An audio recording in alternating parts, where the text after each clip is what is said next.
So when you first came up with the idea of table talks, how long were you prepared to go with it? I mean, how long did you think it would go the very first day during the pandemic? When I first started playing with it, I really had no idea how long it would go, where it would go. The goal was just to sit down in somebody's living room and talk to them in a conversation. And if you think about it, when you have a conversation, you don't plan it out, you don't think it out.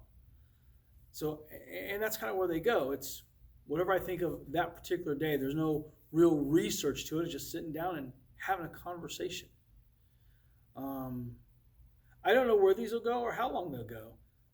It was certainly, the initial thought was how to stay in touch with members of the congregation and anybody else who would watch them. But that was really the goal, was just to have a vicarious relationship through the medium. It's been a lot of fun so far doing these cable talks. We've covered a wide variety of topics. Well, that's just it. They are fun. In all honesty, a lot of times, whatever topic I'm talking about comes from whatever book I'm reading. And as my pal Hal over here knows, I read a lot. And I read a diverse genre of books. Sometimes I'm reading about history, sometimes I'm reading about science, and I always find something meaningful in it. I can find something meaningful in a book I don't like.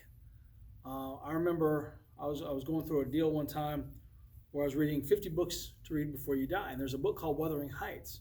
And if you like Wuthering Heights, don't take this offensively. I didn't.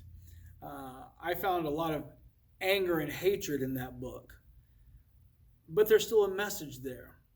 I remember after I read it, I told my wife I really didn't like that book, and she tried to tell me that it was meant for angsty teenage girls, and it was a jest because I'm not angsty, not a teenager, not a girl. But there's still a great message in the book when you read it. If you identify all the angst and anger, well, look around the world today. There's a lot of angst today, so it still applies.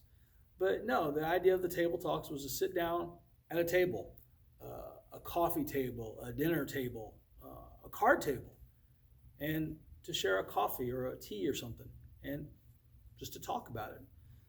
So there's freedom in these table talks. I hope there's a message in them. I hope there's something that everybody can take away and go, I haven't thought about that.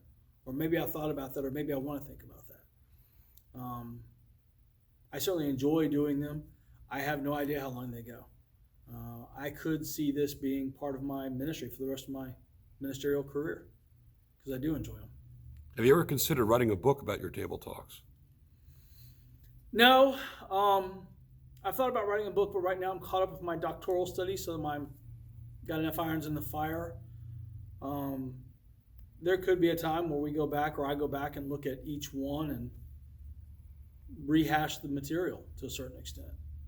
I remember one of the earlier ones we did was on Scott Kelly and his year in space at the beginning of this.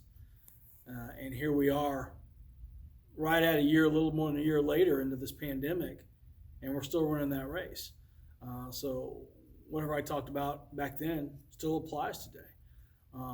What I just did on Fred Rogers, here's a guy you look at and you think, man, he's so gentle and so soft, and yet he was so strong.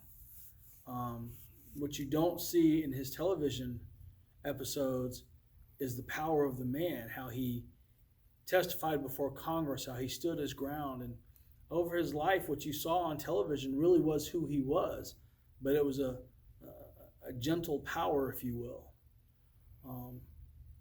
And I'd like to think that Fred Rogers, as much as he's already touched people, will continue to touch people. His messages were incredible.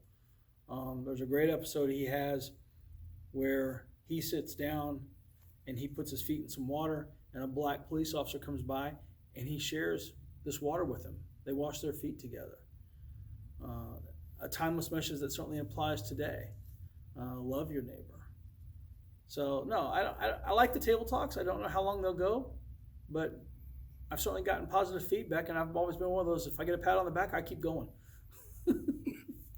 This has been with Brian Long talking about his table talks. Reverend Brian Long, thank you very much.